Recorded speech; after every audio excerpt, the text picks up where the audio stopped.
ಸಮಾಜಮುಖಿಯಲ್ಲಿ ತೊಡಗಿಸಿಕೊಂಡಿರುವ ಮಂಗಳೂರಿನ ಕಾಟಿಪಳ್ಳದ ಕೂಸಪ್ಪ ಶೆಟ್ಟಿಗರ್ ಅವರು ಈ ಬಾರಿ ಜಿಲ್ಲಾ ರಾಜ್ಯೋತ್ಸವ ಪ್ರಶಸ್ತಿಗೆ ಭಾಜನರಾಗಿದ್ದಾರೆ.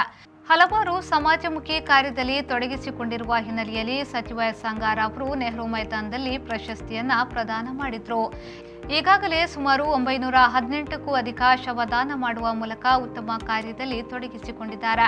ಸಮಾರಂಭದಲ್ಲಿ ಮುಖ್ಯ ಅತಿಥಿಗಳಾಗಿ ಸಂಸದ ನಳಿನ್ ಕುಮಾರ್ ಕಟೀಲ್, ಶಾಸಕರಾದ ಉಮಾನಾಥ್ ಕೋಟ್ಯಾನ್, ವೇದವ್ಯಾಸ್ ಕಾಮತ್, ಡಾಕ್ಟರ್ ಭರತ್ ಶೆಟ್ಟಿ, ಯುಟಿ ಖಾದರ್, ಹರೀಶ್ ಕುಮಾರ್, ಮೂಡಾದ ಅಧ್ಯಕ್ಷರಾದ ರವಿಶಂಕರ್ ಮಿಚಾರ್, ಕರ್ನಾಟಕ ತುಳು ಸಾಹಿತ್ಯ ಅಕಾಡೆಮಿಯ ಅಧ್ಯಕ್ಷ ದಯಾನಂದ್ ಜಿ ಕತ್ತಲ್ ಸರ್, ಮೀನುಗಾರಿಕಾ ನಿಗಮದ ಅಧ್ಯಕ್ಷ ನಿತಿನ್ ಕುಮಾರ್, ಮೇಯರ್ ಪ್ರೇಮಾನಂದ ಶೆಟ್ಟಿ, ಅಲೆಮಾರಿ ಬಡ ಜನರ ಅಭಿವೃದ್ಧಿ ನಿಗಮದ ಅಧ್ಯಕ್ಷ ರವೀಂದ್ರ ಶೆಟ್ಟಿ ಉಳಿದೊಟ್ಟು, ಜಿಲ್ಲಾ ಕನ್ನಡ ಸಾಹಿತ್ಯ ಪರಿಷತ್ನ ಅಧ್ಯಕ್ಷ ಪ್ರದೀಪ್ ಕುಮಾರ್ ಕಲ್ಪುರ, ಜಿಲ್ಲಾಧಿಕಾರಿ doctor Rajendra KV, commissioner N Shashikumar ಮತ್ತಿತರರು ಉಪಸ್ಥಿತರಿದ್ದರು.